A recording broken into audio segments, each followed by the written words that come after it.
Okay. Had to double check to make sure. Oh well.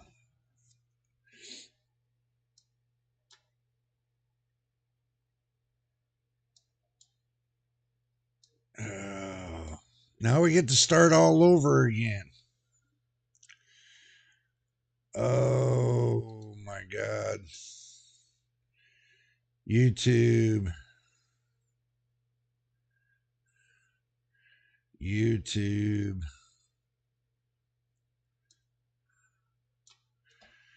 Oh my God. YouTube. Give me a minute. I'm trying to fix everything up.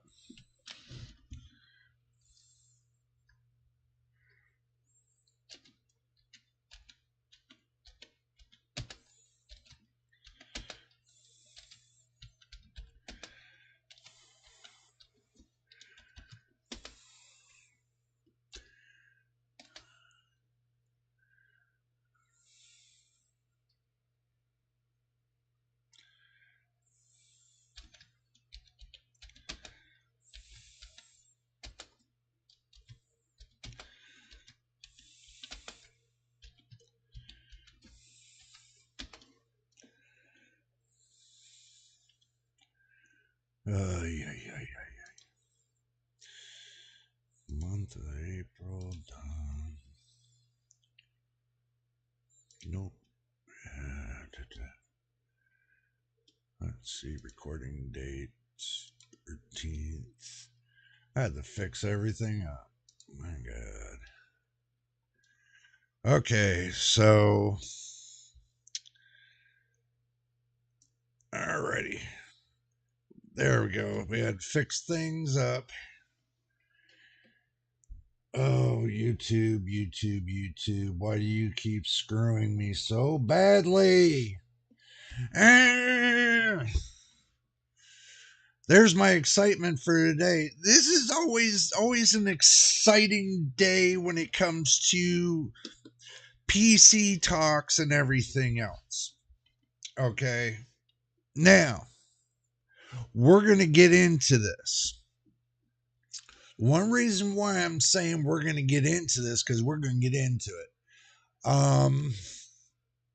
One thing, the problem I had with YouTube was when it comes to restrictions. Yeah, I put that on my shorts channel to let everybody know that there's something funny business going on when it comes to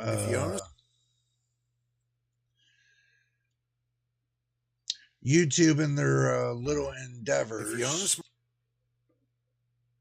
So this is going to be the deal. We're going to go ahead and we're going to go to the action screen for a little bit, and I'm going to show you what I'm talking about. Okay, hopefully this plays Smart TV and everybody can hear it. Go to your settings, go to restrict mode.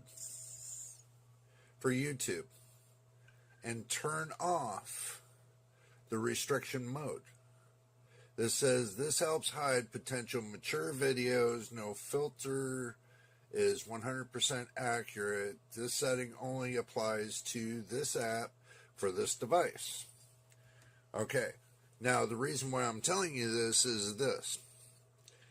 If you turn it on, you do it for the kids, that's understandable. But with us being creators, they force us to put mature only, so you're not going to be able to see all my videos. So do yourself a favor, you want to be able to see all my videos, then just click the restriction mode off. Little tip for you until the next time. If you own a smart TV, go to your settings, go to restrict mode.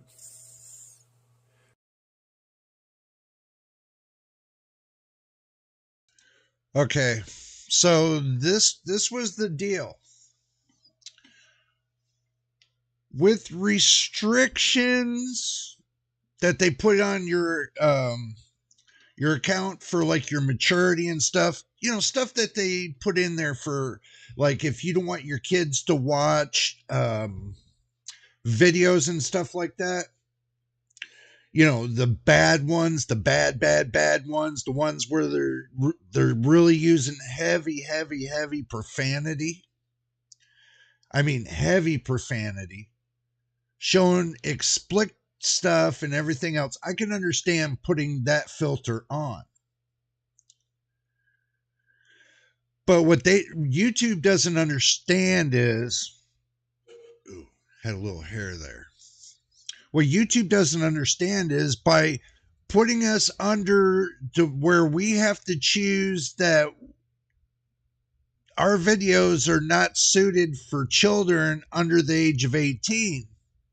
No matter if we use no profanity or we keep it clean and everything else, I don't see why they have that button there.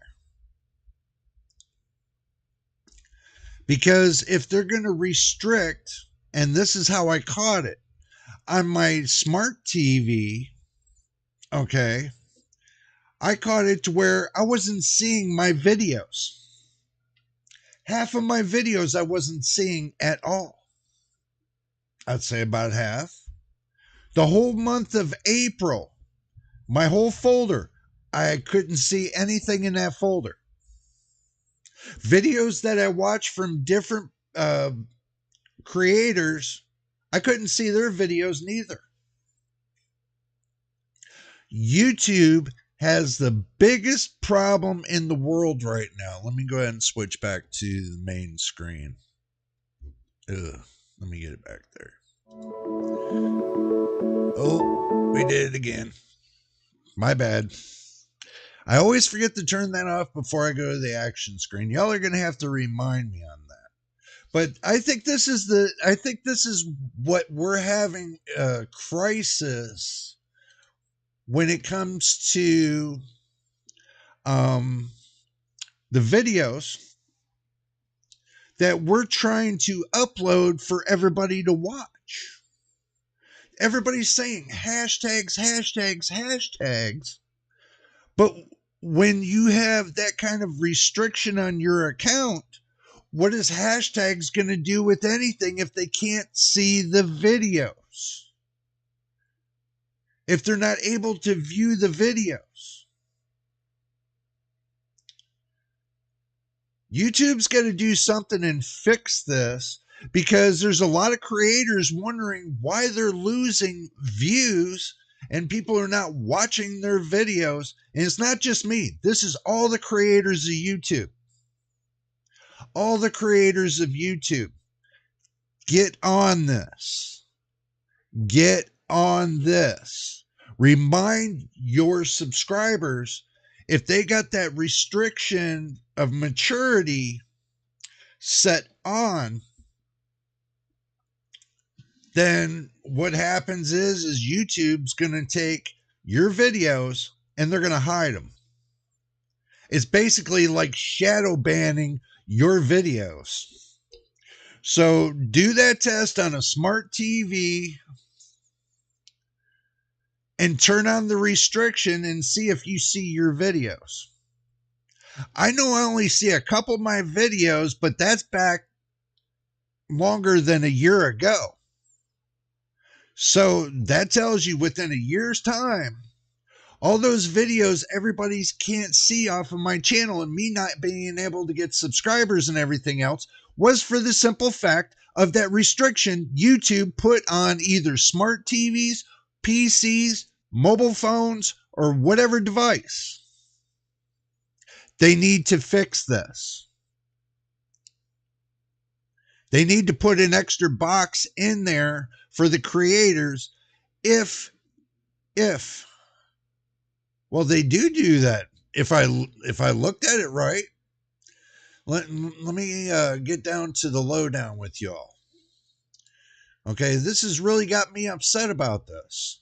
And I'm sitting here busting my butt for a year and 3/4 to find out if YouTube's going to put my videos out there or not. Well, let's look at the fact and fiction of this. One, they give you a button for the kids, and they give you an age restriction button. An age restriction button. Okay. Now, the age restriction button says age restricted videos are not shown in certain areas of YouTube. These videos may have limited or no ad monetization. Okay, you threaten us, number one, with the children thing and saying, oh, well, you can't stop children from watching the videos. Okay, that's number one. That's the stupidity of everybody. You can't stop children from watching videos. They're going to watch them regardless if it's going to be on one device, the next device, or the next device. They're still going to watch them regardless. So putting that in there didn't help any. That's one. Two, you're cutting your creators at the knees because half the population isn't seeing the videos you create. What's the sense of us being a creator if people can't watch our videos? What's the sense of even having a creator account if people can't watch the videos? Come on. It's common sense. You have one in there that says not made for kids, which I check it's not, even though that I try to keep my videos clean as possible. Once in a while, I will slip with the lip. But in those children's worlds, the parents, one time or another, slips with the word too. So regardless, I'm not doing it continuously. It's not harsh, hardcore profanity. I just slip with a little bit of a word. That's it. And I really watch on my videos to make sure I'm not slipping with the word. So that maturity for under 13, I try to make my videos educational to adults and children. Ones that want to learn how to build PCs and everything else, they can't learn if YouTube's cutting the creators by the knees. By the age of 15, children want to watch, how-to videos. Not all my videos say how to, but if you really look at and watch all my videos, they kind of show you the beginning and end factor of how to build a PC. A to Z. Okay, I'll be getting more of my builds going on, but the thing is this. Doing videos are not easy at all. It costs money. It costs money for the equipment and everything else to do videos. Okay. YouTube doesn't pay enough to the creators for them to support the fact of, cost of equipment and stuff like that. That comes out of our pockets. That's something we have to earn on the back end. We have to earn our money a different way. I don't have affiliate programs. I wasn't planning on doing affiliate programs for another year, but it's coming down to the point everybody's asking me, when am I going to do PC builds? When am I going to start building PCs? Well, as soon as my finances allows me to do that, I can do that. I tried the affiliate programs, taking a good crack at it. But the thing is this.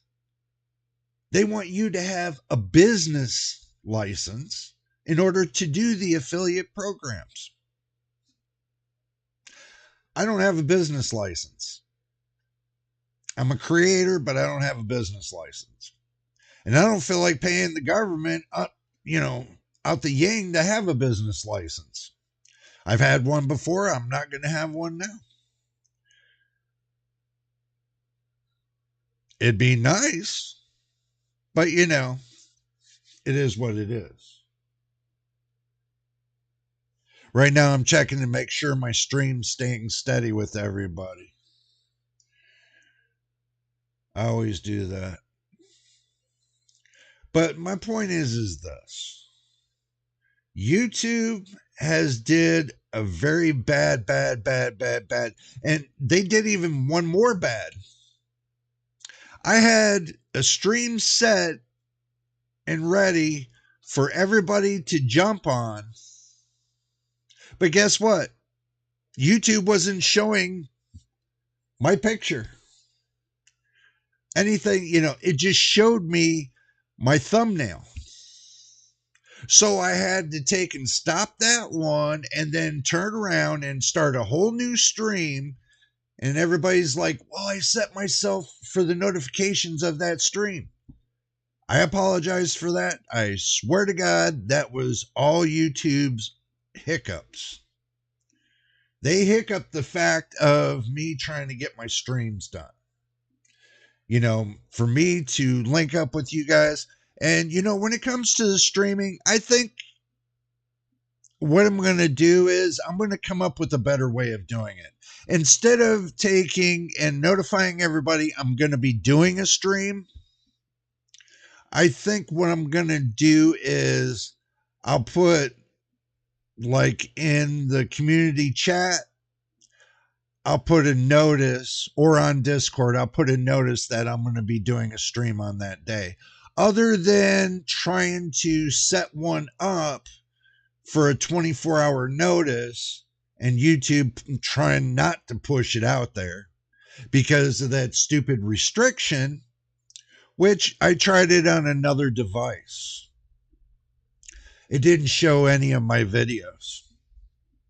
So my test concluded about this restriction thing that YouTube put on the channels. Now, remember, they have it set to on. It's not off. They have it set to on. So by the time you guys get this, by the time you guys get to see the videos that we put out, it turns out to be more than a couple days before you guys see the videos, because then they got to reprocess them and it'll be up to 72 hours. And by then, guess what happens? The algorithm gives you the finger and says, we gave you 72 hours, but your video just didn't go viral.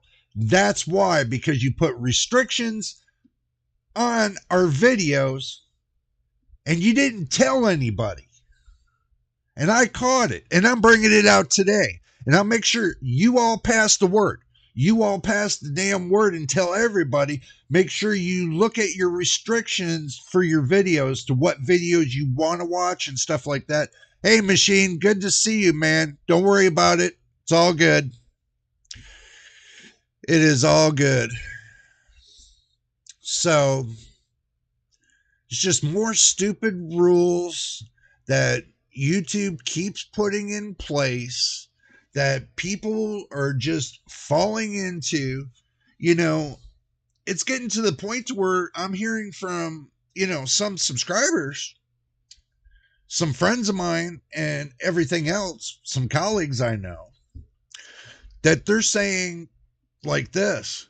They're thinking about just totally getting away from YouTube. YouTube, you're about to lose a bunch of people. So I hope you hear my cry and plea when it comes to what's going on right now. Hopefully you guys, YouTube can give a better experience by putting, if you want matured audience restrictions, they should put it to where you can find it. Other than you having to sift through 50,000 pages to find where the restrictions are. They should put that up front and center up on their app. When you go into the settings, it should be right there. Restrictions. Big bold letters, restrictions. So this way you can click on it, open it up, and decide what you want to do when it comes to the content you want to see on your videos on YouTube. So they're cutting us at the knees. And I'm sitting here thinking, why isn't YouTube showing my videos? Why isn't YouTube showing my videos? Well, that's one reason they're not showing my videos, is because nobody can find them and nobody can see them. Because let me tell you something. If that restriction is on,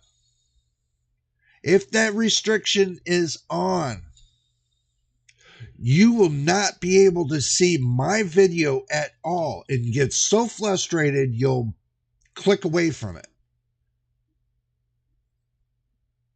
Now I can see why my analytics are the way they are.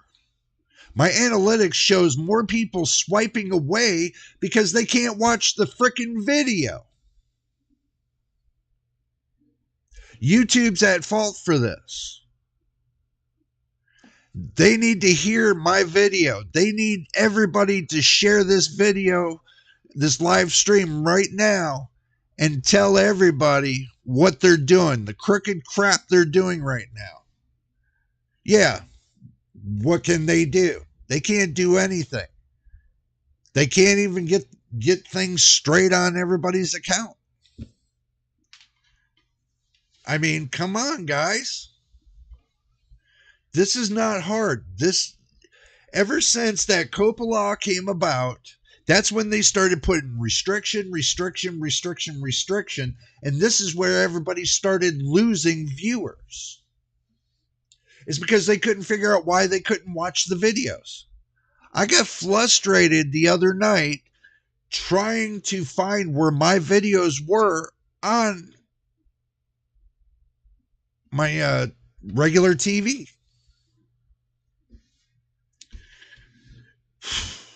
It's a frustrating thing. You know how this goes.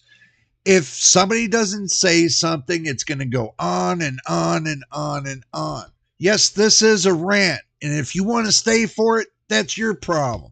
If you don't, then click away. That's all I'm going to tell you. I work hard in what I do. I spend loads of time in what I'm doing. Look at the marquee I put. One day I'm going to have my camera right here so you guys can see me do this instead of doing that. You see this right here, the marquee. It's got my name on it, subscribe, YouTube, and the channel. I changed it all. Hopefully everybody would see that I'm making it better and making more improvements. I'm fixing up my other two channels today. I'm fixing up the dialogues. I'm fixing up the main pages. I'm fixing many things that need to be fixed and getting them all squared away. Good viewer brought a point to me, said I should take all my short videos and bring them to my main channel. But this is the thing. With my short channel and my main channel, I'm doing 2 different sets of um, short videos. So the short videos that I got on my main channel, which is this one, is going to be related to, for PC events and stuff like that. See, this restriction stuff, this is a part of the PC event. So I'm doing it live. Y'all make sure you go out there and, tell YouTube, hey, why do you guys got the restrictions turned on and you should have had it turned off? How come I can't see none of his videos? How come I can't subscribe to his channel? Because I can't see his channel. That's why. That's why. And it took me the longest. I'm sitting there thinking, all the hashtags that I got are generated very carefully. I very carefully generated all the thumbnails that I put onto my videos now to see where YouTube rates them and picking the right ones. Now I got to go through all my videos and recalculate all the hashtags. I have to go and recalculate all the headers that's on for the videos and straighten out all the headers. So this way YouTube will start showing my channel. People will start subscribing to my channel. Look, we're almost at 400, guys. We're almost at 400 subscribers. I think we're like 8 subscribers away from 400. I'm working my way up to the 500 mark, which YouTube will start unlocking a few things for me and start, giving me more of an advantage to start doing bigger and better things. I can't do bigger and better things if they got like a terms of service restriction on me. It doesn't make it any easier. I see look, I'm going to tell you something. I see different channels out there now these days. Ones that been in the game less than me, but they've already got all the subscribers they need. Are their videos better than mine? Well, I had 5 people do a test and have them go and, pick certain channels to see how they rate against me. My channel is honest, upfront. We don't play games. Well, we do, but, that's video games. We stay out of politics, and we don't try to create any waves. 5 things, important things that you have to know when you're becoming a creator. And number 1, honesty is the one thing that I deal with, that I specialize myself on with this channel. If the information that I get is a lie, I'm going to call them out on the information. If it's true to its word, then I'm going to take that information and I'm going to use it for this channel to tell my viewers this is real. Okay. But now when YouTube's got a restriction on the channel and they say, oh, we're not shadow banning anybody. What is shadow banning? That's shadow banning. When you put that restriction button on everybody's account, that's shadow banning them. Because you click it on automatically and you don't leave it turned off unless the viewer wants to turn it on themselves. You automatically turn it on without telling anybody. And this is the reason why we can't get subscribers or views. And I'm totally beside myself right now because of this. The video I had, I'll tell you what I wanted to do today was I wanted to talk about the RTX 5090. The one that NVIDIA is going to be start cooking out soon. I wanted to talk about that, but I can't because I'm stuck talking about the restrictions that YouTube's putting on their channels. And I have other content creators that don't even have as much subscribers as me ask me, how are you building your subscribers? And I said, I've been doing it the hard way, little at a time, 2 to 3, 4 per week. That's all I'm getting, between 2 to 3 to 4 subscribers per week. Just keep putting your content out. It's going to be a hit or miss if that nobody knows about that restriction button. It's going to be a hit or miss. Because if you don't have, and subscribers understand where I'm coming with this. Everybody that's subscribed to my channel right now understand where I'm coming with this. This is going to be for you to shine. If you want to help our community right here on this channel, it's going to be your time to shine. It's going to be your time to share with your friends. It's going to be time to get them to share with their friends and spread the word out to have them come down here and help us out and subscribe. I had one idea I shot on another video. I said, the best way to get to 1 million subscribers would be through the other content creators that are struggling just like you.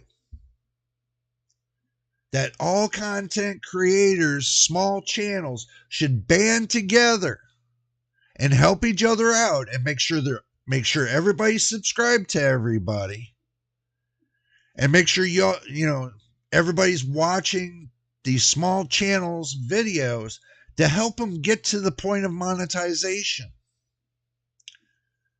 This would be the best piece of advice for them in this world, because if that restriction button is hindering their channel and they don't know why, and it took me a long while to figure, it took me like 6 weeks to figure this out.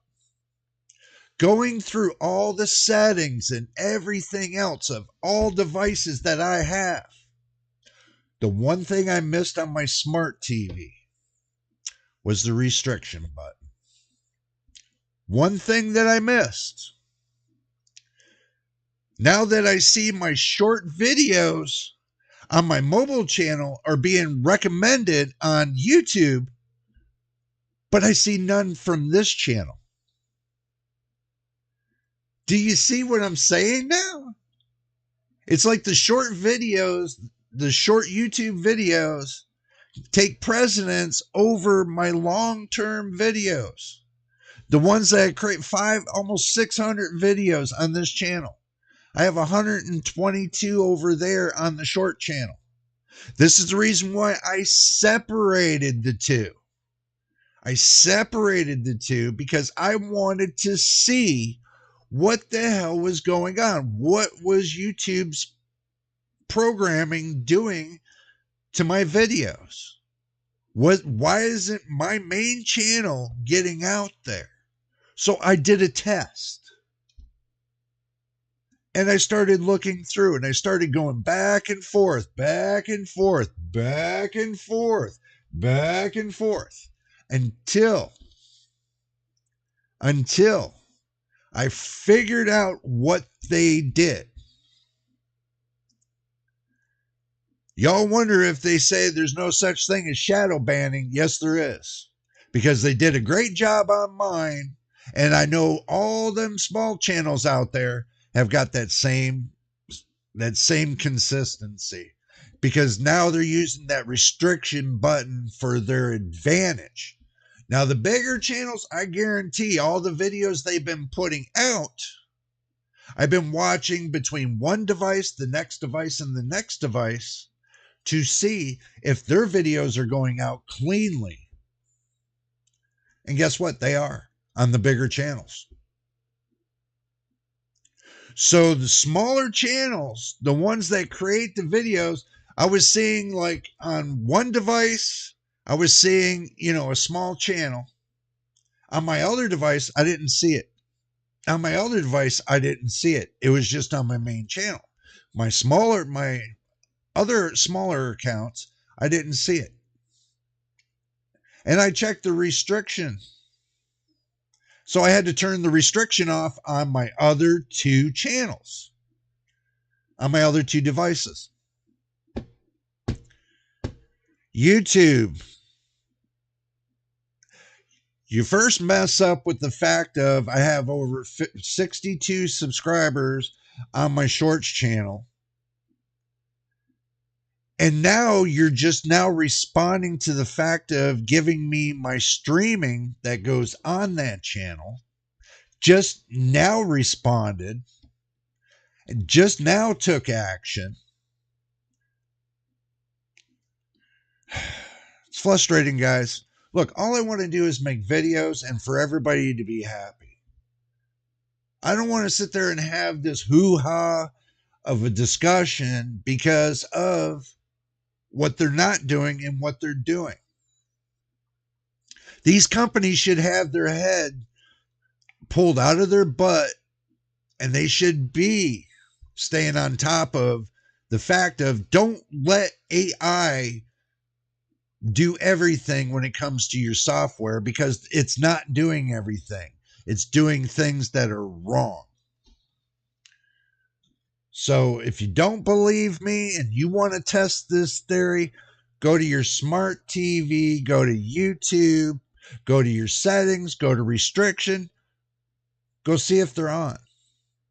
If they're not on, go turn it on and go to your YouTube channel and see, and go to the YouTube main page and see if you see any one of your videos pop up on the screen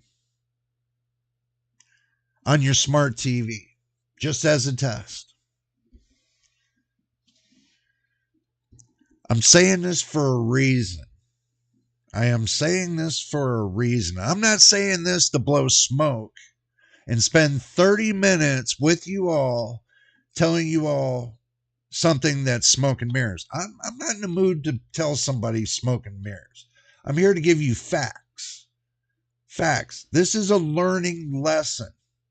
Make sure you're watching your settings when it comes to your videos or your websites, because they're making so many changes out there that you're not watching, but they're making and they're implementing.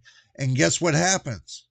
By the time you go look at your phone, you're going, oh my God, what the hell? Yeah. Think about it. So us creators, small channels, are having the toughest time is because we can't get subscribers and views and everything else. It's not the matter of me getting the views. Yeah, it is, but what I'm noticing that, people that subscribe to these other tech tube channels, these big tech tube channels, don't have that option to come down to the small channel lanes and see what we newly have. Okay, yeah, let's get to the fact of that. Let's get to the fact of to where, everybody has a main phone number to connect to these companies to get insight of what's going on, or to get product for reviews, or to get things that these small channels can't get. Okay. These companies have to understand something, and they have to understand really something really good with these new channels coming out, these new tech tube channels. They might have more to offer than you'd think. I have a lot to offer with mine. I just have the hard time making videos. Well, not making videos, but putting stuff on the screen that, that's flashy, that attracts your attention and stuff like that. I'm more like the laid back kind of, guy that just wants to just make you a video, show you what's going on, get to the point, and get her done. That's it. Get her done. So, I'm not an actor. I never claimed to be an actor. Just letting you know that I am not an actor. This is all real. And when I go on these little rants, is because for the simple fact that these companies are not taking care of their viewers. Okay. And all I'm seeing that's getting millions of views right now is somebody putting a YouTube little piction right there and puts 0 to 1 million. And then puts down at the bottom for a header, how would you like to make 1 million viewers? Or how would you like to make 1 million views? Or how would you like to make 1 million subscribers? They don't tell you the truth. I'm not knocking them. They can do their game whatever way they want to do it. You're just brainwashing the public to make them believe something that's not there. Because if the public is not on the side of your channel, then you're not getting anywhere. I'm getting viewers slowly. At least I know the subscribers that I'm building up with are sticking along with me. They're not going off into the distance. Out of the year and 3/4, I've only lost 13 subscribers. That's it. Out of all the subscribers that I got now, almost 400, I've only lost 13. That's a great statistic right there. So, looking at that and thinking about that, my videos are not bad videos. My videos are right to the point videos. I'm not going to sit there and tell you, stay to the end, stay to the end, stay to the end, stay to the end, and you'll get your answer. Stay to the end. If I do that and somebody goes and they take the video all the way to the end just to see the answer and it's not there, don't you think that's pissing off a viewer? I just did a recent video to where I put a question out there, and at the end, I put the answer. So if I do something in the beginning, I'm going to tell you in the end. I'm going to show you all the way through. If somebody has a question about PCs or whatever, I'm going to give you the answer. And now they got a problem, let's say Intel. Just Intel. Intel has a problem. It's 13900K and its 14900K seems to be going off the reservation. And the video memory keeps running out. That was very interesting when they said that. And believe it or not, on an NVIDIA RTX 4090, you have a 13900K and a 14900K, but it's running out of video memory. How in the hell is that possible? It's not. Because the RTX 4090 has enough video memory to support that processor. It's a glitch that Intel's pawning off onto the board manufacturers and saying it's their fault. But in actuality, it's Intel's fault because they're the ones that didn't put the restrictions in there. They just left it wide open and said to the board partners, up to you to decide what you want to do. That's what I heard.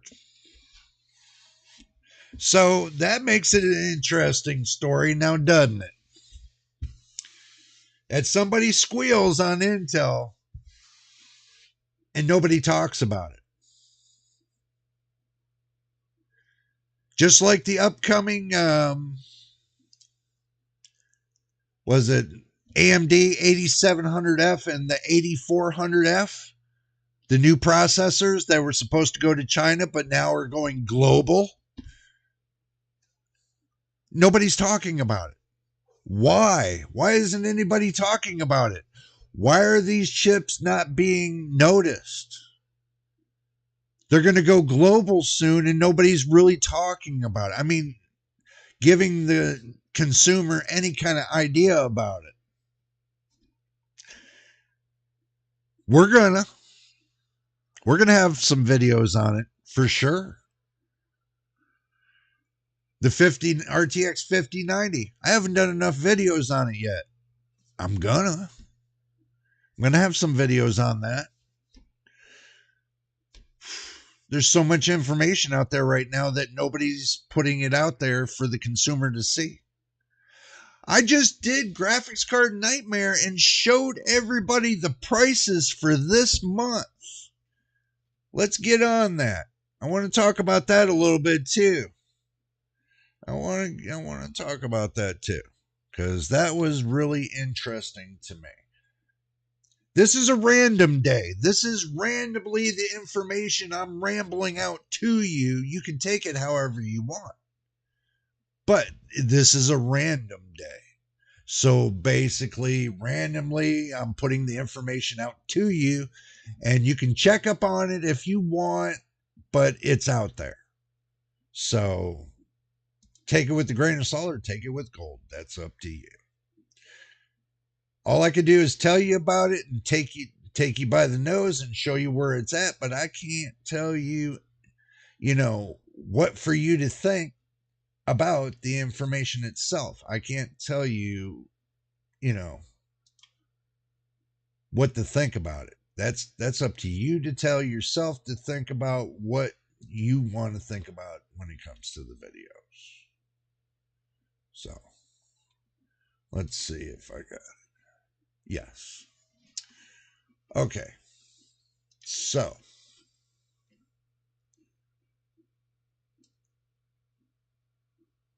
let's go ahead and just get that really straightened out and put right there. Let's go back through that again. All right.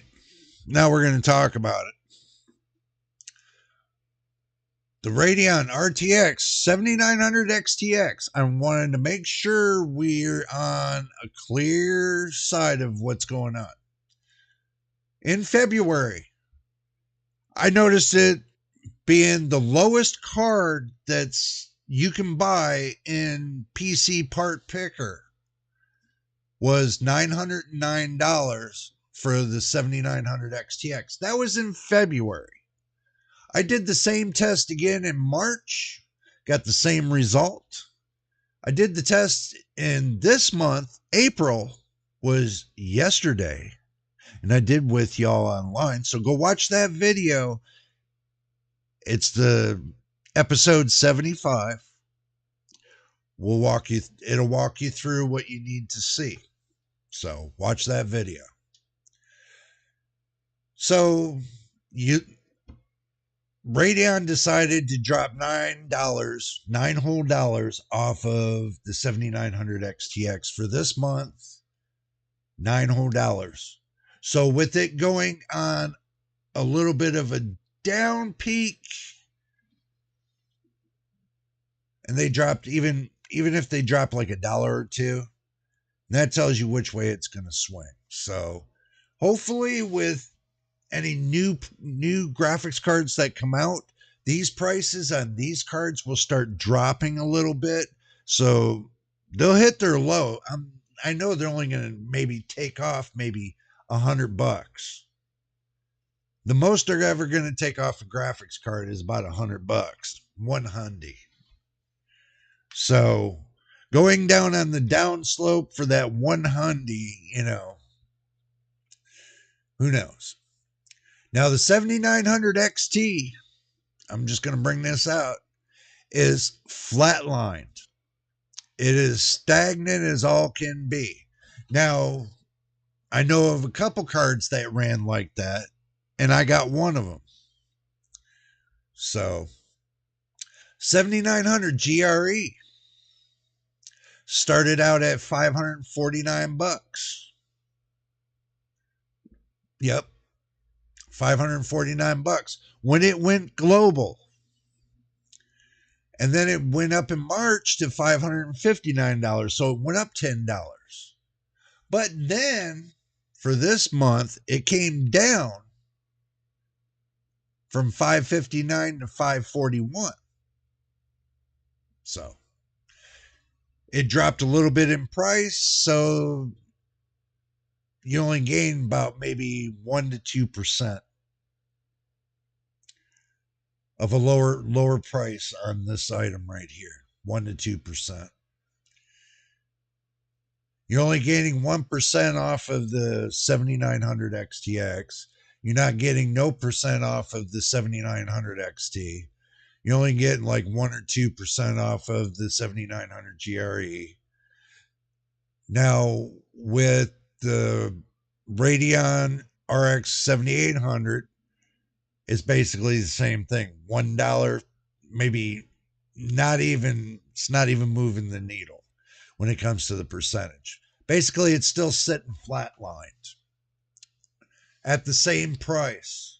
But do remember the 7800 XT was at $549. So thinking coming back down, it dropped off $60 since launch date. So keep that in mind. 7700 XT dropped $9. No one talks about the 7700 XT because it's,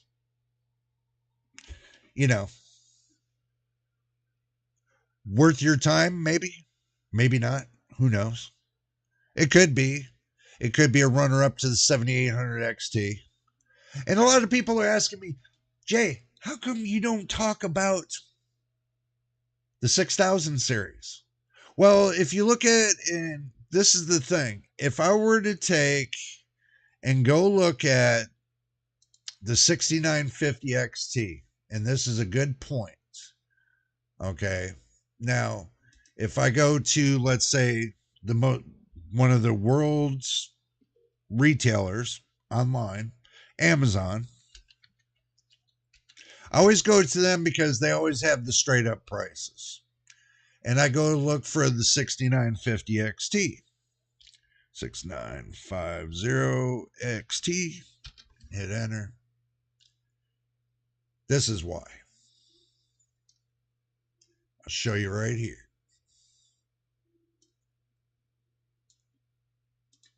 Let's get this point right here. Right here. 6950 XT. XFX brand. $780. And Machine, I'm bringing this up to you because you brought the attention to me. How come I don't show the previous generation?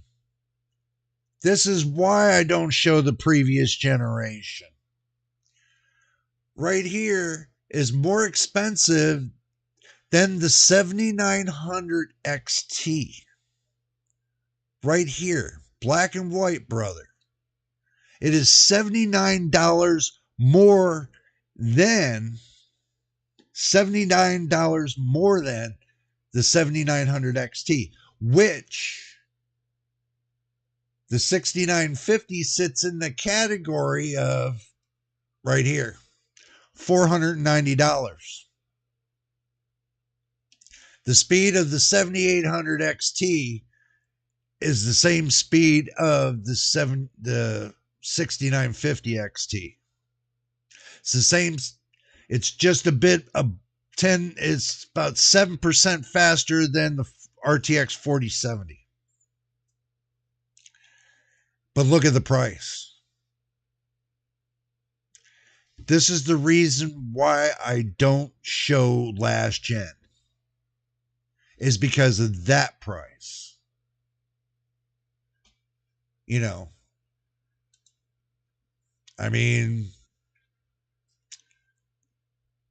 it explains it, you know.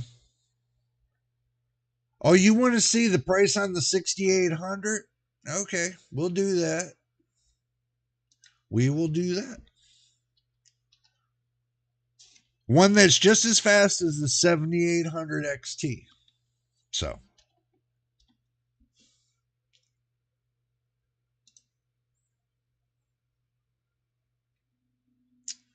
let's see it. That's the 6800, $380. What is it equal to? Right here.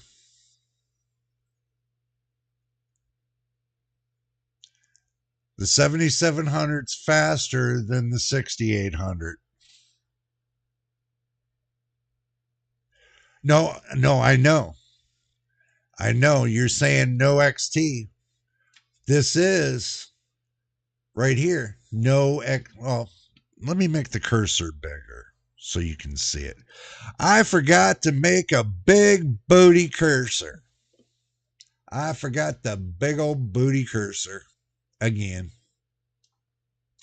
Now we're making one. Here we go.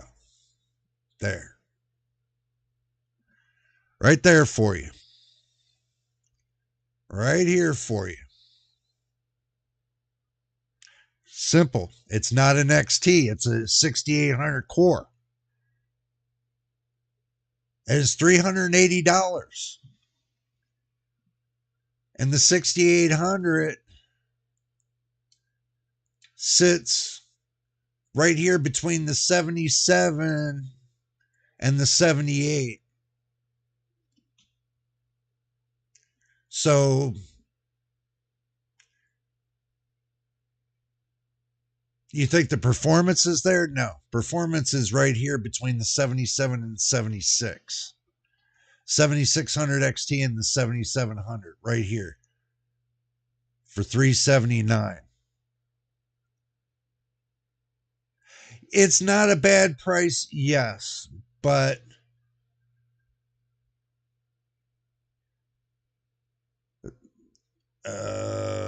let's see.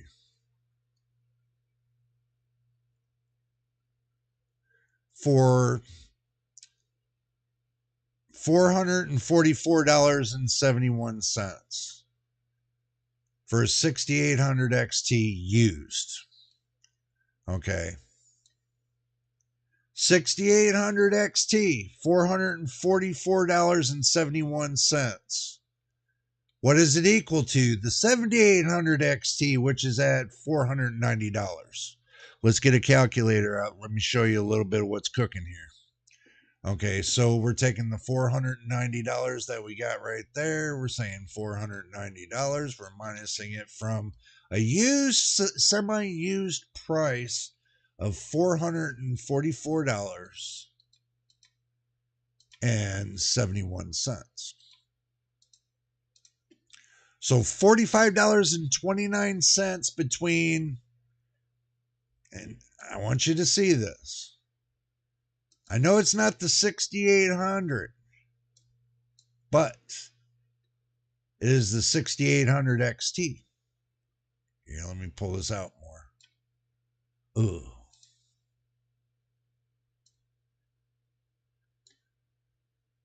Go backwards.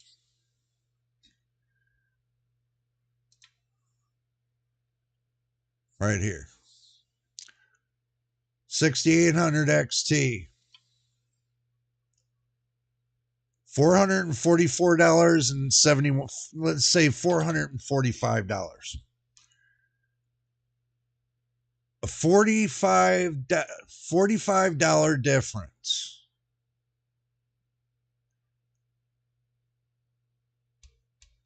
A $45 difference. It's not the matter of looking at the speeds and what's faster or what's slower. It's looking at the matter of the fact what gives you the best performance and what doesn't give you the best performance. So looking at the fact of what's giving you the best performance is the 7800 XT, which beats out the 6800 XT. But there's only a $45 difference between the two. This is the reason why I didn't want to show last gen. Because the prices are so close. It's senseless for me to show you last gen when you can get better on new gen. This gen is new gen. So you can get better performance on this gen than you can last gen. On some, not all, some. But price-wise, that's where the fiddle is. So that's the reason why I don't show last gen. And I mean, having that kind of price, it just doesn't make sense to me. So I just wanted to bring this up clearly why I wasn't showing last gen. And that's the reason why I'm not showing last gen.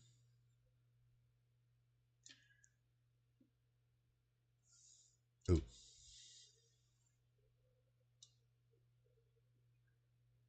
Let me get that back in there.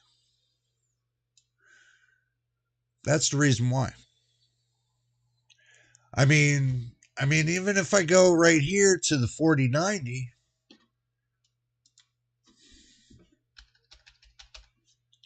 and I type in the 4090, I'm going to get like $2,000, 2,075, 2,200, 1995, 22, 19, 19, 18, 22, 35, 29. And when I got the price right here from PC Part Picker for 1,600. Where's the 1,600? That's the question. Everybody's going to ask me, where's the 1,600, man? Can't find it. Where's the 1,600? Okay, so what we got to do is we go to PC Part Picker.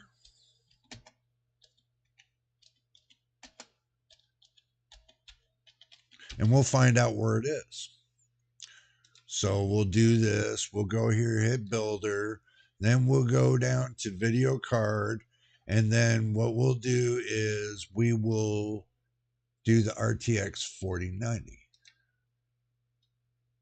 And we'll do 1, 2, 3, 4.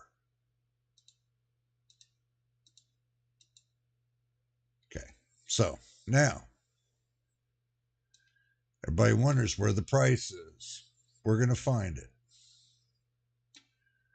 Oop. Okay.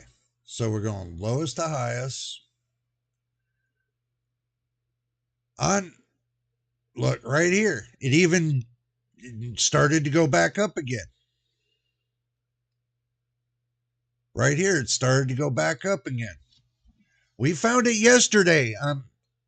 And these are where all the places that are selling it, right here.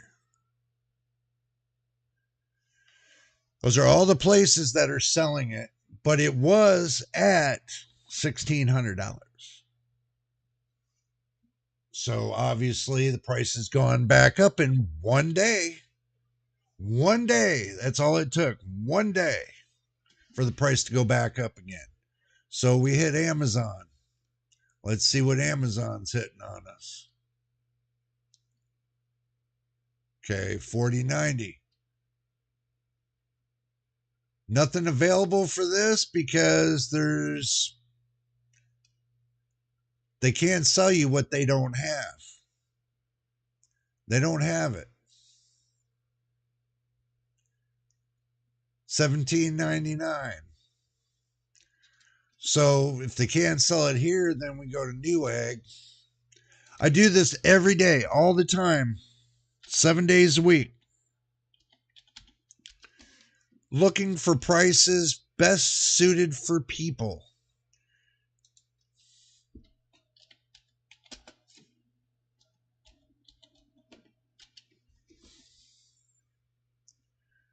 Best suited for people. 18, 17, 2019, 18. I look day in and day out, everybody, for the lowest prices I can when it comes to the RTX or the RX, right? When it comes to either NVIDIA or AMD, I'm always looking for the lowest prices. And I'm trying to bring it to you guys, but it has not been easy. So you can see it has not been easy to find the prices. But that is the point. So we'll turn that off. We'll turn that off.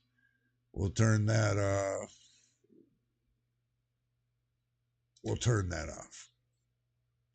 So basically, these are the prices that I got yesterday, which this one right here is the actual price. So I'll save that one. So that's all set. Now, if you want to, and if you're looking for, and I'm going to say this, if you're looking for something, the 4090 has no competition, only competes with itself. Yeah, that's true. That is true. I admit that. Look, it competes with itself. Do you want to know why? Maybe because of those burning connectors that it competes with itself. Me, I got mine with the standard connector. So I'm happy with my 4070. Regardless. Mine rocks. It went, and basically now the prices are starting to go up. Yesterday was a freak day to find a 4090 at $1,600. If I had $1,600, I would have bought it. That's at MSRP right there. I would have bought it. I really would have bought it. But I got my 4070. Why do I need a 4090?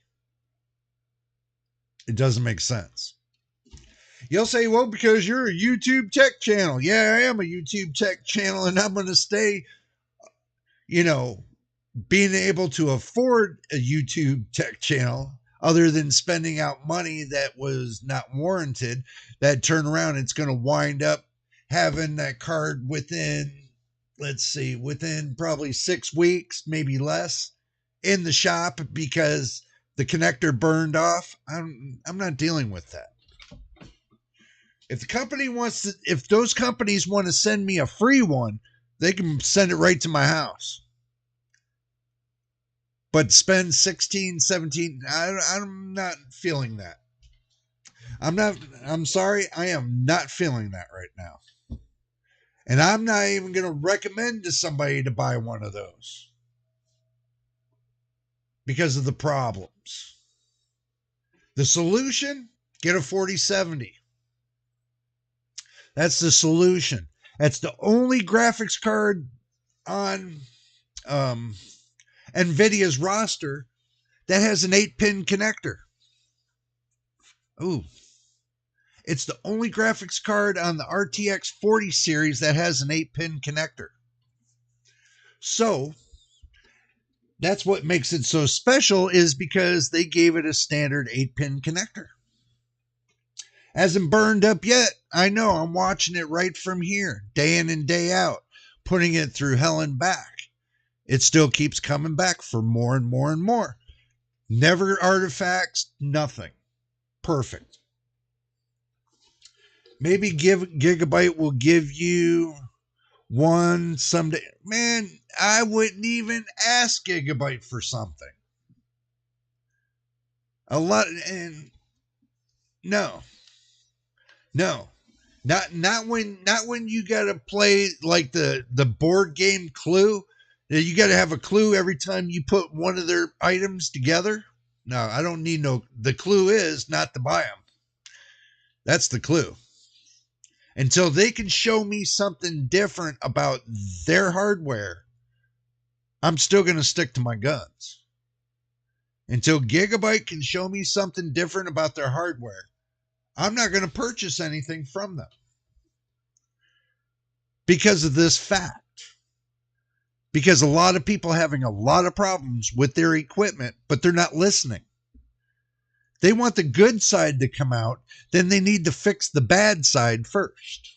That's what I think.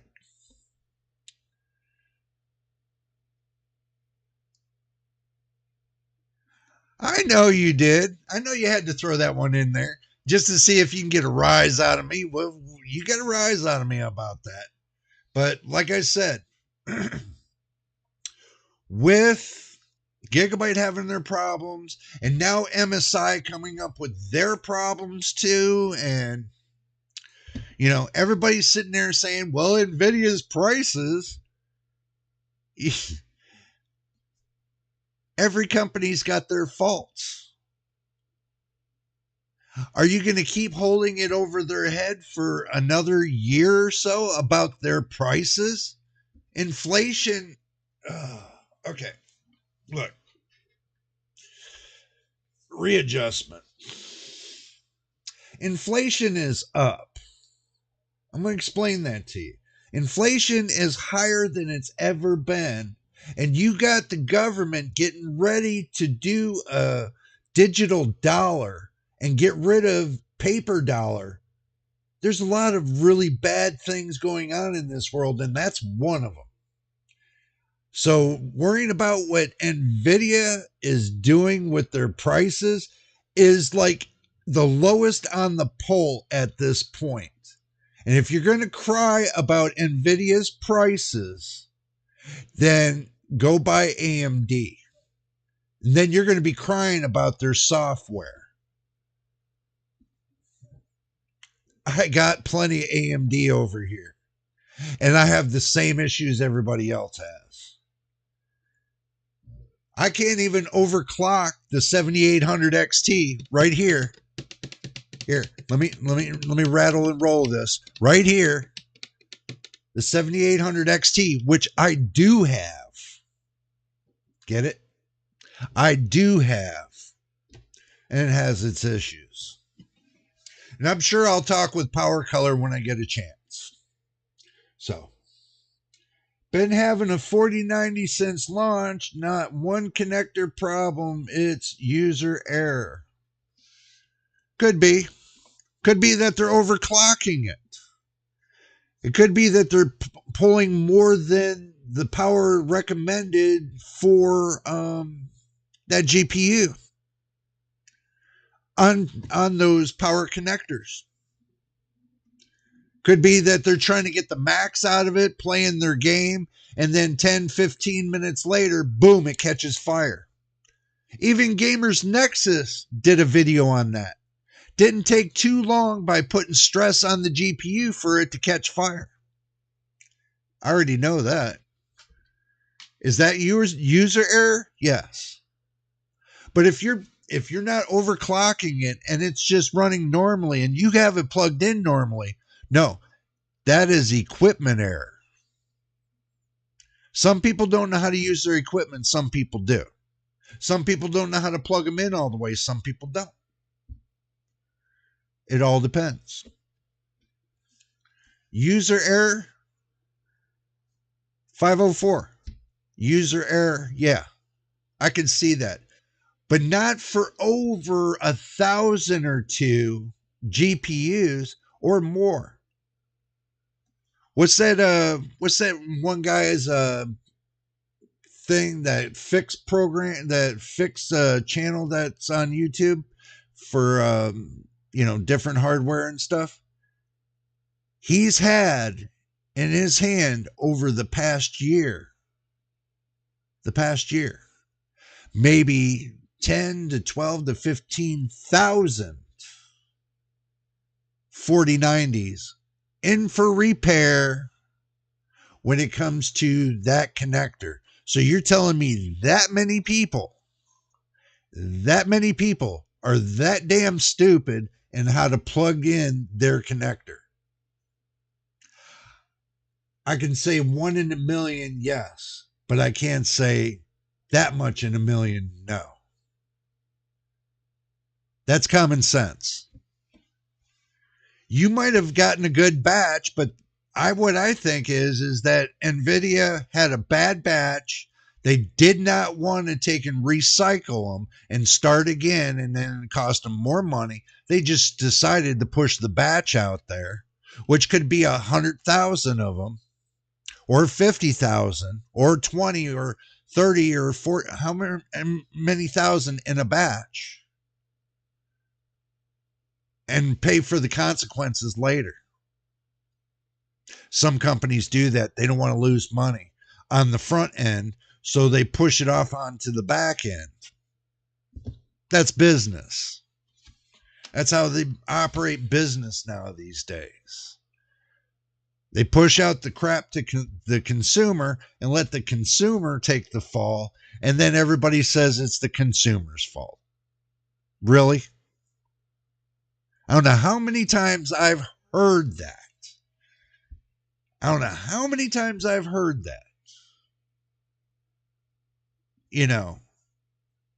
So I'm just voicing my opinion on this. You say, I have a Founders 4090. What I've noticed also, it's been the third-party cards with the problems, especially the Gigabyte. Hey, I'm not going to disagree with that. But I'm going to tell you like this. The ones I really haven't been seeing much is Asus. I don't know if you agree or disagree with this, but the most I've seen was MSI and Gigabyte. More Gigabyte, less MSI, less ASRock, less Asus, and the Founders Edition themselves. So, yeah, I tend to agree with that, being more on the Gigabyte side. I do agree with that. For that, the little foot that's on the back where the connection is, that little stabilizing foot, if it gets cracked or broke, there's little traces that go through there and your card's done. You have to get it fixed. You have to go take it to somebody and get it fixed. I reviewed so many of those fix-it videos for GPUs. I've been watching Northridge Fix. I've been watching. Make sure y'all go watch them out there too. I'll throw them a bone his way. But so many of those GPUs I've been watching, people, trying to fix them and everything else. Some are unfixable, some are just a total loss. But this is one reason why I stuck with the 4070.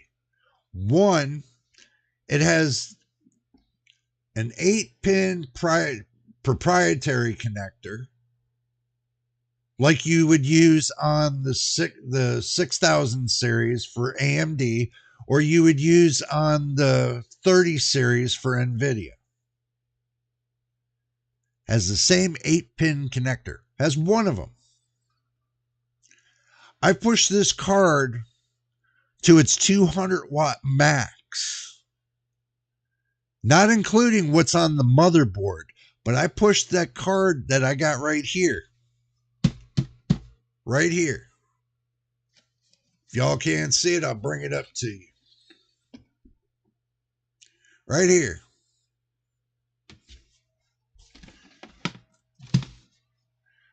I push this every day. Every day. And I never have a problem with it. Never. Video editing, nothing. And you can't beat it. Everybody says, oh yeah, run to the 4070 Super. Yeah. Look at the statistics and how many people are returning the 4070 Super. They're kind of going over there to the 4070 Ti Super, or the 4070 Ti, or the 4080 Super, or the 4080. People are kind of, backing off from the 4070 Supers. That's why I never went up to the 4070 Super, was because 10 to 12% performance. Really? Am I going to jump that hurdle to spend another $600 to get for 10 to 12% more performance? I'll stick with my 4070. I'm happy with that. See, that's what you have to understand. See, there's a reason why I'm holding on to mine. And the reason is because I believe it does better and it has more potential than everybody thinks. See, because the 4070 Super uses the same die as what? The 4070. If I remember, the AD104, I think it is. I think they both share the AD104. I'll have to look that up. Don't quote me on it, by the way. But looking at the prices for the graphics card for NVIDIA this month, 4060, they got down at $290. But they got the 7600 at $270. Price comparisons. 4060 Ti 8GB, $385. Price comparison, $330. 16GB, $510. 44 right here, 7700, $400. It's not so much in doing a comparison, but showing you what it's close to equal to. So I was doing that with the last generation, the 6000 series, and I was doing that with the 30 series. I mean, this is the reason why I didn't want to show the 30 series or the 6000 series on Graphics Card Nightmare, was for the simple fact. It's not going to make any sense to go back down a generation to go to with the software. You're only going to get certain amount of things, like let's say 6000 series RDNA 2. Is that right? RDNA 2 for AMD. Yeah, it is. And then you go up to the 7000 series and get RDNA 3 plus all the extremities. Why would, even on the 7600, which is really their lowest on the pole, why would you go backwards and go to the 6000 series? When the 6000 series, the 6950 XT cost more than the 7900 XT. And the 7900 XT will outperform the 6950. You see the problem there? This is the reason why I'm not going backwards to the last gen. This is the reason why I'm staying with current gen and future. So we're going current gen and future. The rest of it, it's just a waste of money. And that's my honest opinion. I think it's a waste of damn money. You know, even though that the 4070 I paid, if I were to, in retail, when it, like, the first month it came out, the first month was $599. I'll admit, I got one of those GPUs that were at $599, but got rebates and everything else, and it broke it down way down. So I got it below 400, on the $400 range instead of the $500, close to the $600 range. So I got a great deal. So I'm not complaining about it. Simple. Don't ask me. It's been a long time ago. So, okay. So you look at the 4070 now, today, it sits at February at 530, March 530, April 530. Just like in the previous months, it started decreasing from $599 to $559 to $549, and now it's down to $530. So, but you come up here and you go to the 4070 Super for 10% more performance for $595. Or you want to go up even further, you want to go to the 4070 Ti, which I wouldn't recommend, because now it's not a non-manufactured part. Reason why I'm saying this, and I want y'all to hear me closely. When a manufacturer stops manufacturing that certain part, some of the parts that are in there now, it might be 6 months down the road, they discontinue some of those parts as well. Some they won't, but some they will. And the parts that you might end up needing for that GPU might not be available. Then you'll have to go on to the back end and try to, see if you can find the part.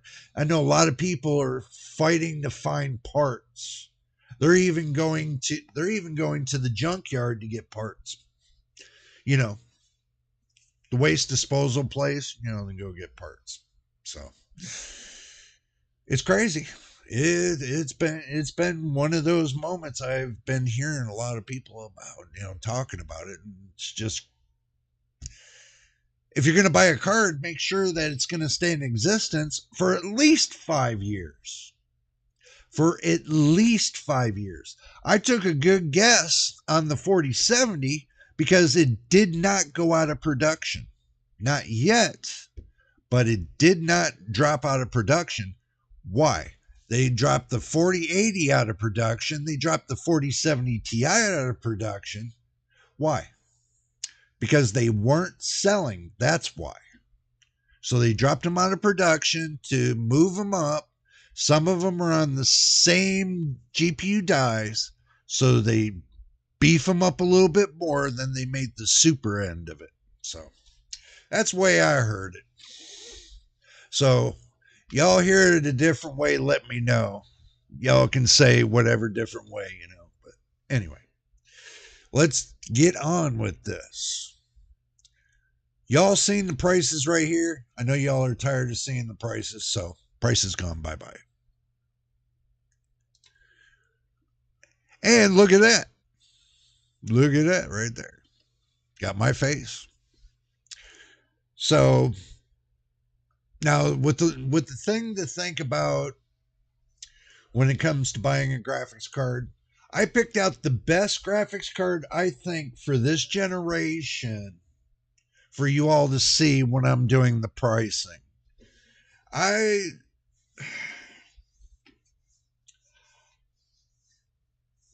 didn't want to go through showing you the pricing to the previous generation because I would think that it would not benefit you. It would more or less waste your time for me to show you that generation compared to the right now generation, this generation. like the 7000 series on AMD side and the 40 series on NVIDIA side. So it didn't make any sense to me to show you the previous generations. It really doesn't.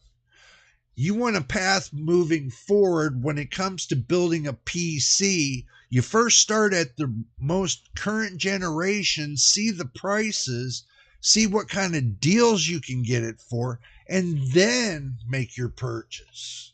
Or like now, they got the new next generation coming out soon, so everybody just sit still. The new cards are coming.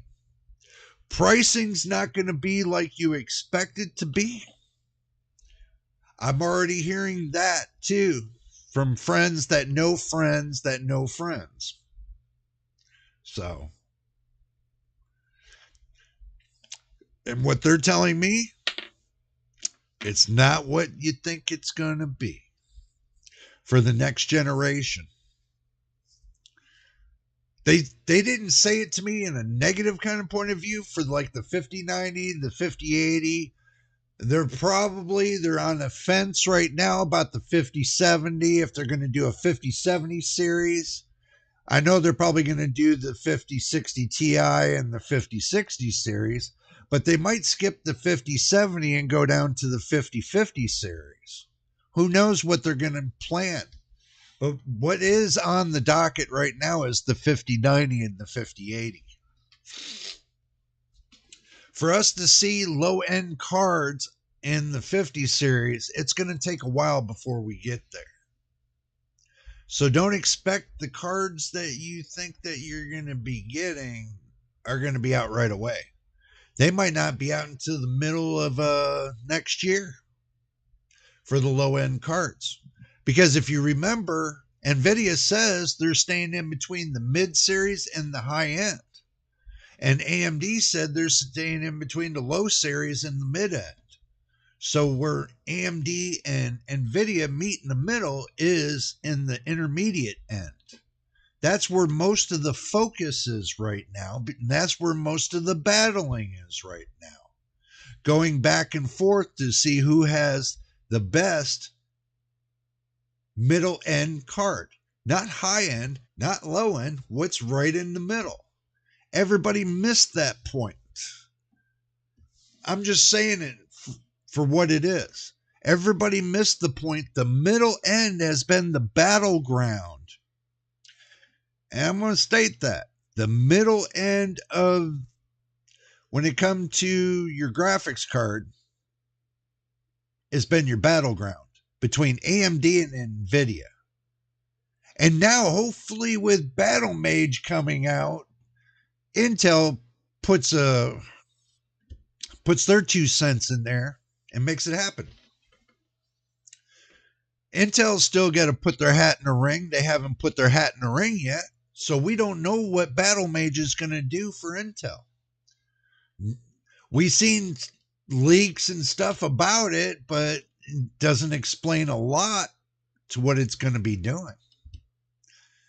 Because AMD has proven graphics cards. NVIDIA has proven graphics cards. Intel's been more or less on the integrated graphics for the processors, other than building graphics cards. They still got a lot to catch up on. They're not going to be there just yet. If they're there on Battlemage and they put their foot on the ground and say they're going to be king, then let's see if they're going to be king. But they haven't put their foot on the scale yet. They haven't tipped the scale yet enough to get consumers to buy a lot of their cards. They're still in between what would somebody say, the 1% or the 2% range. But now they're trying to stick their foot out there and put their foot on AI when they haven't even proven their art cards just yet. They want to put their finger on an accelerator card, and they haven't finished proving out their art cards. or they haven't even put out their Battle Mage cards. I think Intel's going in the wrong direction. I think they need to put a stamp on and fix and get their gaming graphics cards fine-tuned before they decide to stick their foot into AI generating AI generating cards.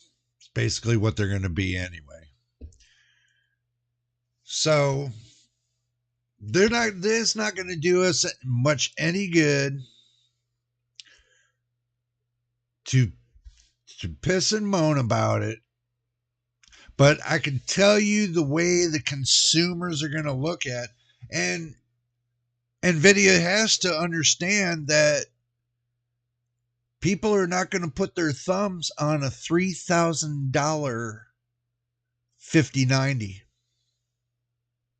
Nobody is going to pay $3,000 for a 5090. They're not. That's just, it's contagious.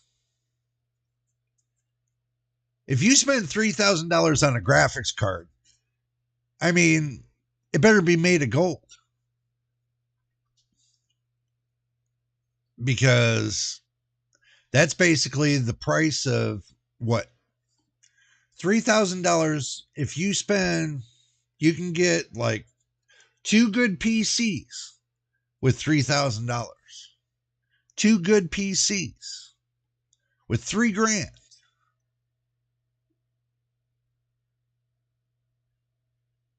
And with a decent intermediate graphics card too.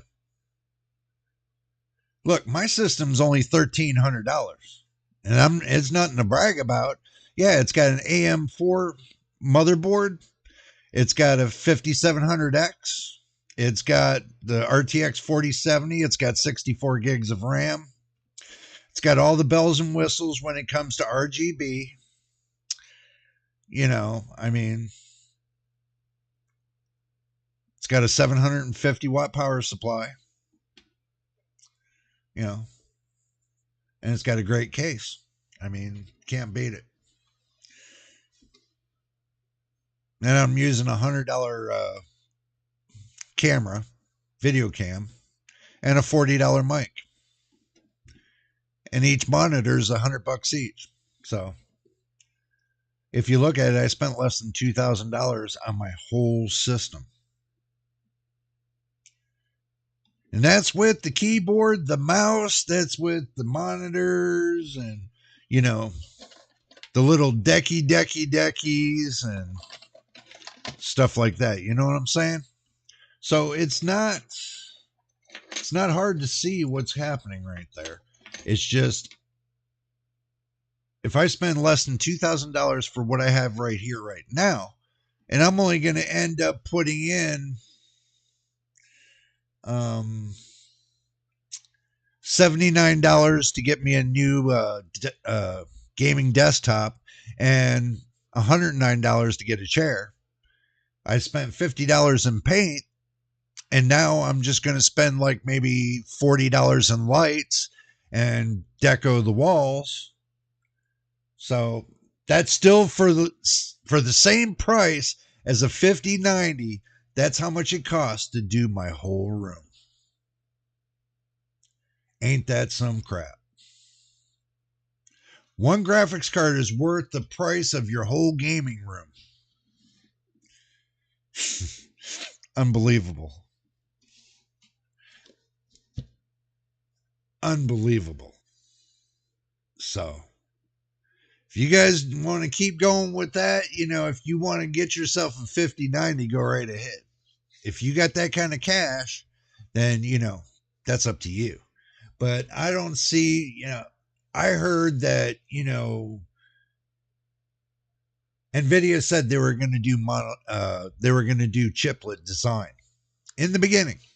And then they said, no, we're going back to monolithic. So it's going to be monolithic, and there's nothing you can do about it. Hey, I'm TBK. Good to see you. Welcome into the party.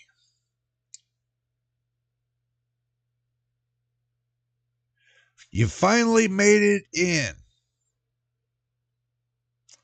I think YouTube's got something against me.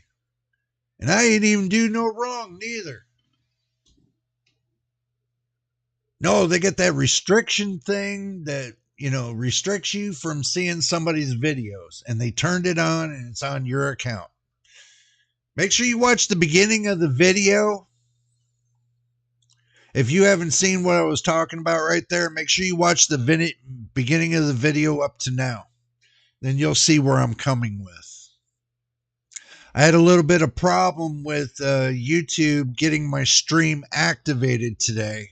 So I had to, the one I had set for today, I had to turn it off, start a whole new stream, and then, change the wording to get everybody in here, to show everybody that the party's happening and this and that.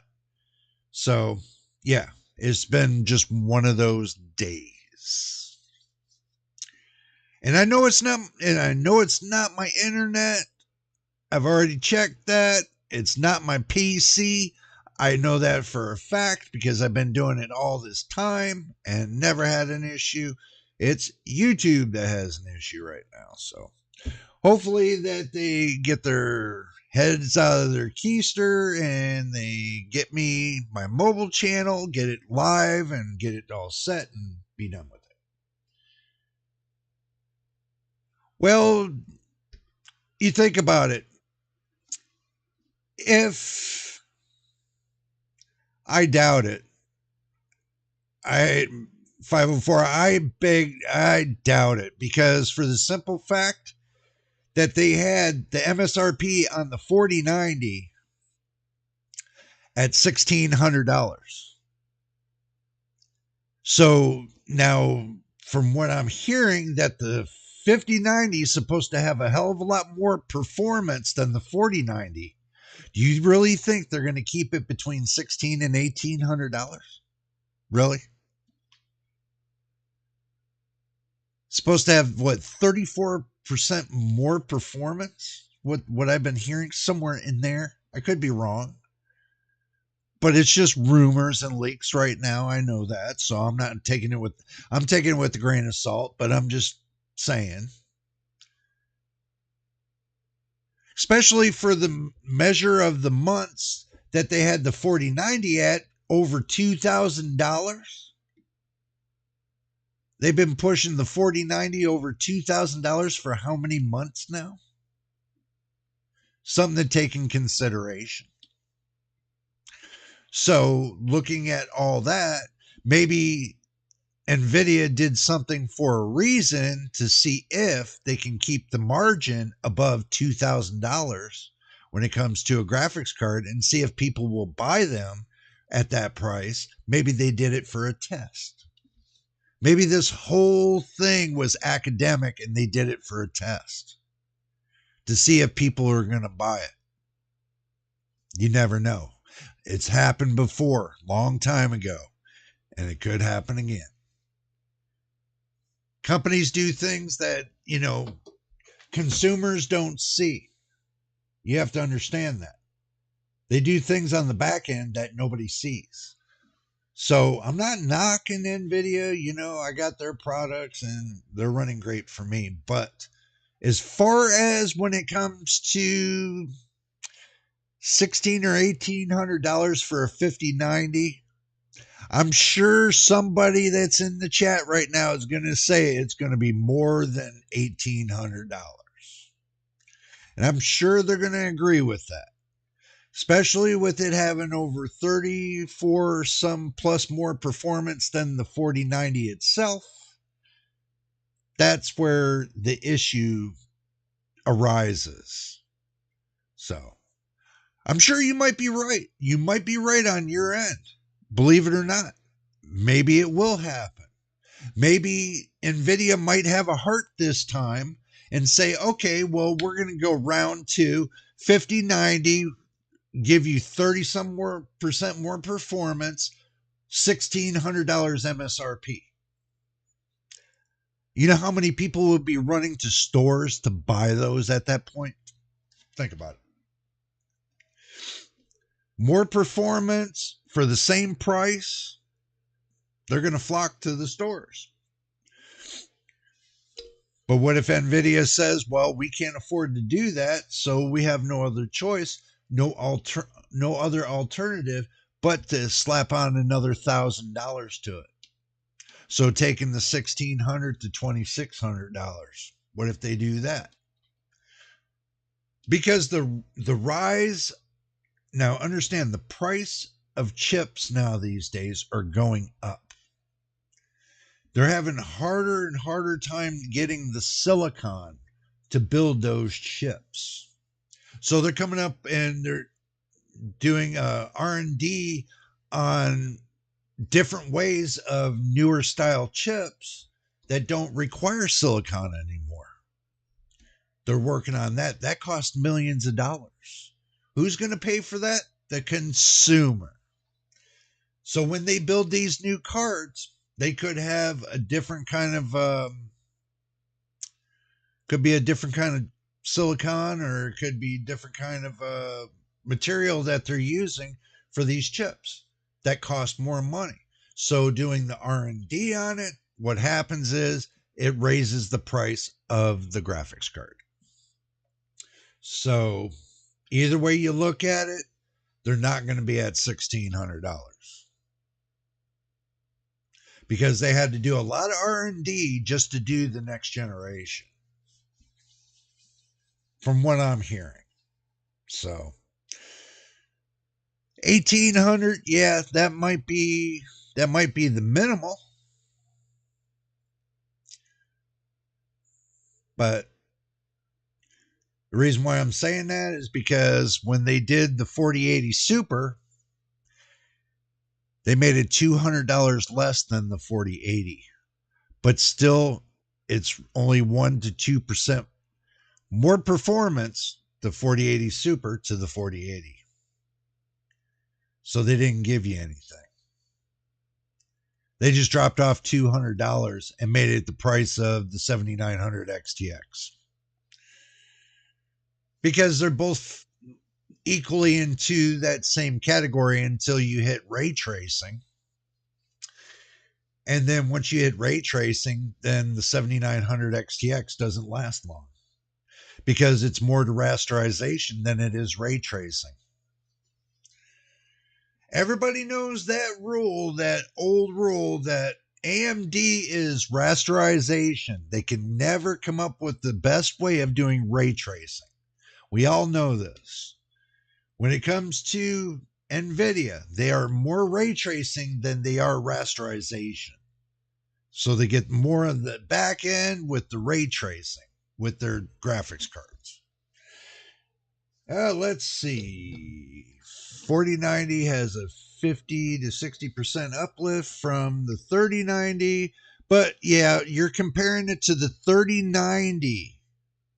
You're comparing it to the 3090 to the 4090, but don't compare it from the 3090 to the 5090. That's where you're getting it wrong. You can't compare it from the 3090 to the 5090 because it makes no sense. The uplift is way higher. The amount of uplift is way higher compared to the 3090. 3090 is the thing of the past. Everybody runs them because they still enjoy them and everything else.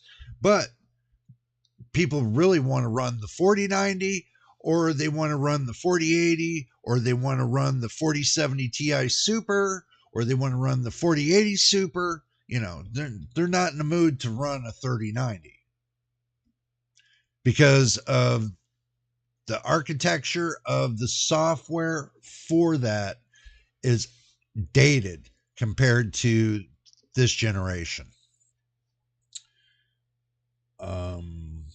Thought MTBK says, I thought they have architectures and plans in their pocket decades ahead and have to wait until the manufacturing node has evolved far enough.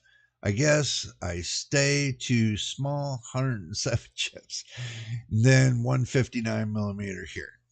Yeah, pretty much. They have plans in the future for many of things. But the thing is when the technology evolves, that's the only way they can come up with the new technology for everybody else. It has to evolve to it. Yeah, we understand that. Went from 1500 to 1600. Well, let me put it to you this way, 504. I'm going to bring this up again. Yesterday, when I did Graphics Card Nightmare, okay, the 4090 was at $1,500. $1,599.99. It was at $1,600. Today, it's over $1,700 again in one day. One day, because the day before, it was up at between $1,700 and $1,800 minimal. It dropped down yesterday to $1,600 and then came back up today to about $1,700, $1,800. So I did see this. You can watch Graphics Card Nightmare. It shows you right there that I did a pricing, and it shows the pricing down at $1,600. So the thing is this, the pricing's not going to fit down at $1,500 anymore. The pricing is going to stay between $1,700 and $1,800 minimal for the 4090. Okay, now with the 4080 Super, they dropped $200 off. But then they raised it up, a couple $100 on the 4090. So on the back end, you have to look at on the back end of the two. Okay, you're saving on one card, they're charging you higher on another. So they're not losing money. Trust me. So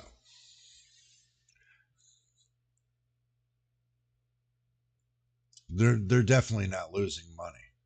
And I've seen the 4090 up over $4,500. Whoever would pay $4,500 for a 4090 gonna be shot, because there's no way I would ever pay that kind of money. Now, my channel is based upon the lowest prices I can find possible for the consumer. The lowest I can find for the consumer. That's making sense. Okay? That making sense. Like the last generation now is not making sense to me anymore. And I know you guys might disagree with me on that, but it's not. It's not making sense. Especially when I showed earlier on this live stream that the price of a 6950 XT is higher than the price of a 7900 XT. And the 7900 XT has more performance than the 6950 XT. So do your homework when it comes to pricing. And that's just AMD's side. That's not the NVIDIA side. See the problem? AMD's doing something on their side that nobody's seeing, and NVIDIA's doing something on their side nobody's seeing, and Intel's totally in the dark about everything.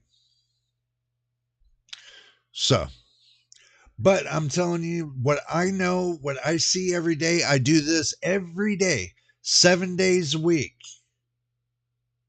I've been doing this for a lot of years. I've seen a lot of pricing. And trust me, it's not as easy as everybody thinks it is. And MTBK says, most likely there will be no 50 series graphics card you might be interested in. Hope we know each other many more years to do some comparisons. For example, for my favorite, I wait for the 7060 and the 9050. Truth and reality, you might be right. Might have to skip a couple generations just to get the best cards possible. So that way we all can sit back on the 40 series and look like we're on the 10 series waiting for the next best thing when it comes to the 9000 series on AMD, you know, and the 7000 series or the 70 series on NVIDIA. Yeah, it would look like we're running like a 1060 or a 1050 or whatever. Kind of sucks to look forward into the future and then look at what we have right now. Now, in the future, that's what it looks like. That we're running 10 series graphics cards. So, as much as that sucks to say that, it is what it is. You can't change the future. The only way the future changes is if going forward you decide to go a different way. That's the only way the future changes. But if you decide to stay the same path as everybody else right here on the channel, then you're most likely to get to the point to where when you get up to NVIDIA's 70 series and they tell you it's got 300% more performance than the 40 series, then yeah. Or like the 40 series telling you got 400% more performance than the GTX 10 series. Come on. Which is proven true. The whole purpose of this exercise is not to think that way. To think when you game with your graphics card or you do workloads or you do editing or whatever. It's whatever graphics card makes you the happiest that's gonna give you the best performance possible for the job you're trying to do or the gaming great time you're trying to have. It doesn't matter what you have. It's how you set it up to perform. And people make that mistake. They set it up to overperform, and guess what happens? It takes a crap on them because they pushed it too hard. Instead of letting it run its course and setting their, little bit of constraints on their computer, it's just going to be that. I'm way too busy using mods for my favorite games anyway. The performance results and visual gains are incredible. I might run 1080p MTBK, but you have to understand this. I'm happy with it. I didn't have to spend an arm and a leg to get it. That's the whole purpose of it. My whole system right now and what I'm adding to it is going to equal to the price of that 5090 series graphics card from NVIDIA. So, one graphics card is equal to everything I got for, my setup for YouTube. Even though that some people say, no, it's not going to be that high. Well, you better start checking other channels because they're saying the same goddamn thing. I'm going to tell you that right now. They're saying the same damn thing. They're getting more reports that it's going to be to where it's going to be more costly. The whole problem with the chip, chip problem is this, is that TSMC is based in what? Taiwan? I might be wrong. You can check it out and let me know. But I think they're based in Taiwan. And the thing is Taiwan has a little bit of trouble with China right now. So that makes the price of the silicon go up. And when the price of the silicon goes up, so does the price of the GPUs. You have to keep that in mind. Just saying. Keep it in mind. Because if prices start skyrocketing on silicon, then we're going to have a world of trouble trying to get these new generations. Because it's going to turn out NVIDIA is not going to pay an arm and a leg to get one of their GPUs built. They're not going to pay that kind of money. The most they ever want to pay on a GPU is $60 to have one built by China. All their GPUs come out of China, but they get parts from different countries. So, and they get shipped here to the United States, and that they have a tax on it. By the time you get it here and get it through customs, it's already been tax stamped. And that costs money. So by the time you get it from the store, which taxes you, by the time you get it from the UPS, which taxes you, and then, all that adds up to how much NVIDIA made off of one graphics card. How much do you think they made? Some people say they only made $12, $13 per graphics card. Some people say they made $160 per graphics card. Some say they make almost $200 a graphics card. Nobody knows. They have to pay their people somehow, and the only way they can pay their people is by doing what? AI accelerator cards for big business? Do you really think they make money off of gaming? What do you think they said? What do you think NVIDIA said? They're not just gaming GPU manufacturers. No. They're not. They just don't make graphics cards for gamers. They make graphics cards for the world. That's where everybody has to get it over that. They make it for business. They make it for everything. Everything that needs visualization, NVIDIA makes it. And NTBK says to me, same here, 1080p is life. Yeah, it is. Am I going to go to 1440p? You never know. But why would I go to 1440p and stress the hell out of my card when my visuals look just as great at 1080p? My eyes are not the greatest, people. So those little bigger pixels might make a big difference in my gameplay compared to yours. That's something to think about too.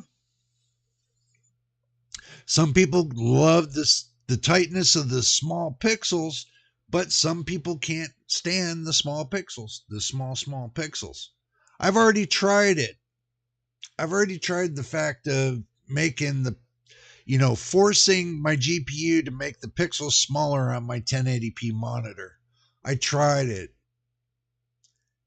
It makes the fonts and stuff smaller, but does that do me any good? Yeah. You got to squint to see the fonts. No, forget it. It's not worth it. It is not worth it. If you want 1440p for your computer, then go and buy it. You want 4K for your computer, go buy it. But what I'm telling you is reason why my graphics card does not get heated up and everything else like everybody else's is because the simple fact, I'm using 1080p. 1080p doesn't heat up a graphics card as bad as 1440p and 4K. I guarantee you'll see other people's graphics cards in the shop more than mine will ever be in the shop. So far, I have yet to have one graphics card fail. Why? Because I ran it the right way and not the wrong way. That's the key. I didn't go on Steam and push the crap out of it. I did a couple times, but the thing is, I did that for testing in the beginning. I tested it about 3 months back, And I'm getting ready to run another test on this graphics card again to see where it is. Being almost at a year, a little longer than a year. Yeah, about that. For me having that graphics card. So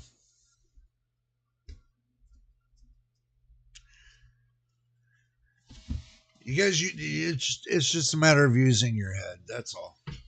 Do I trust the 7800 XT?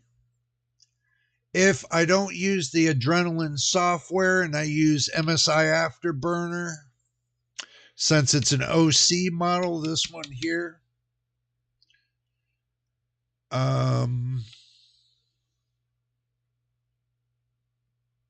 that's if I don't use the AMD Adrenaline software. It's not that bad. 4070, do I have to modify anything on it to make it a better graphics card? No. It speaks for itself. It says OC edition right here. Speaks for itself. When it comes to my gaming and the graphics I need to do my videos and stuff like that, I never have a complaint. So, and if you're complaining about your graphics card, then you did something to your motherboard to make your graphics card lag. And that's possible too. So, when you go through and you buy and you're buying yourself a new system, first most, I would say, is go all Asus. Asus motherboard, Asus graphics card, or PowerColor. These are the two that I would recommend. PowerColor or Asus.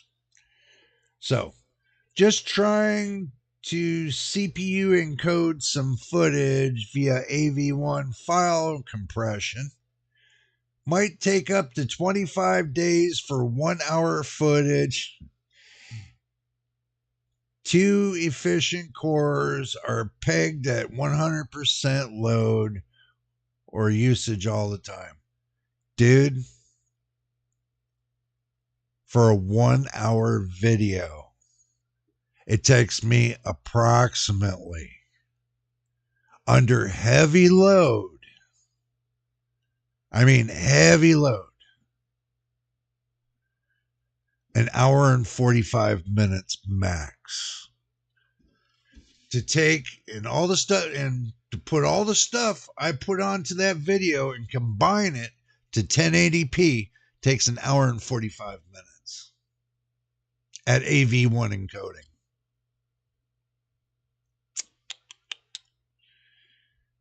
So, and that's only basically that's only a 30-minute video.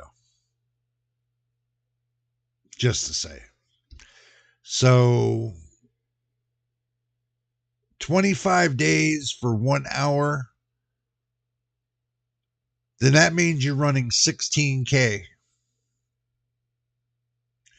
That means you're running 16K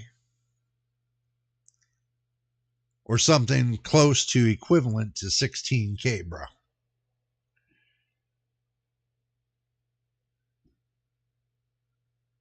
Or you're using your laptop. That'll do it too. Laptop only gives you half the power of a desktop. I've said that for years because that's the way it's been called for years. You get 50%, 50%, 50% from a laptop to a desktop. There it is. So, but anyway, guys, I got to get out of here. I got a lot going on today. I got a lot of errands I got to run to and stuff like that. I just wanted to wrap with you guys a little bit on what's going on. GPU AV1 encoding is faster than real time. Here, even at slowest settings, but placebo quality takes ton of time processing. A chatbot said software encoding has more sophisticated algorithm. Okay. Ain't that sophisticated, trust me. Okay, so I'm looking at Discord before we get out of here. Still melting hundreds of NVIDIA. I just got done saying that. Many people are talking about that because of Northridge Fix. Says he's got a box full. He's got a box full with 200 to 300 to 400 different 4090s. The connectors. He has a box full of them. The connectors. I mean, that's just like saying go get the 5090 and see if it burns up too. Really? So I'm going to go get a 5090 so it can burn up too? Come on. Not happening. Yeah, enthusiasts still seem to prefer the processor power to encode the favorite stuff. Yeah, they do. Because processor power has always been there for years when it comes to the H.264 encoding and decoding. And a lot of people can't get away from it because for the simple fact it still encodes just as good as the AV1 encoding. Takes a little bit longer, but not much. And they still haven't fully perfected AV1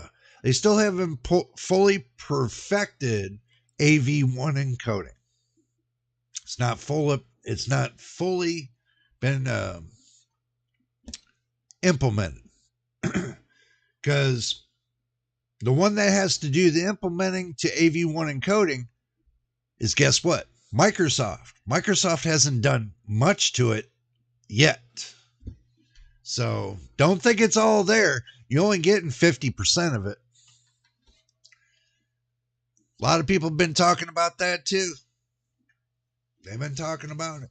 So, but anyway, guys, we'll pick this up at 11 a.m. next week. I'll promise you we'll be here at 11 a.m. So make sure you guys be here on time.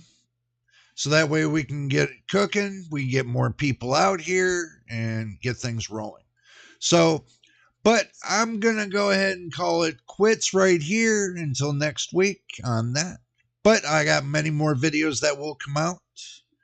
So, you're welcome, machine. You're welcome.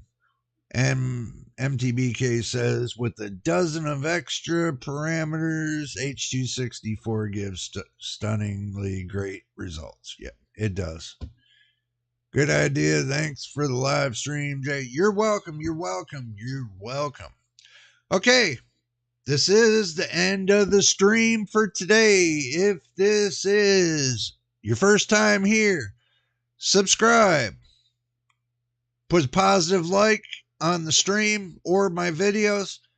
And don't forget about that notification bell. If you don't turn it on, you won't see the video. But if you don't fix that restriction button and turn it off, you're not going to see any of my videos. That's part of YouTube, so keep that in mind. But anyway, until the next time and the next video, y'all know who it is, and we'll see you on the next one.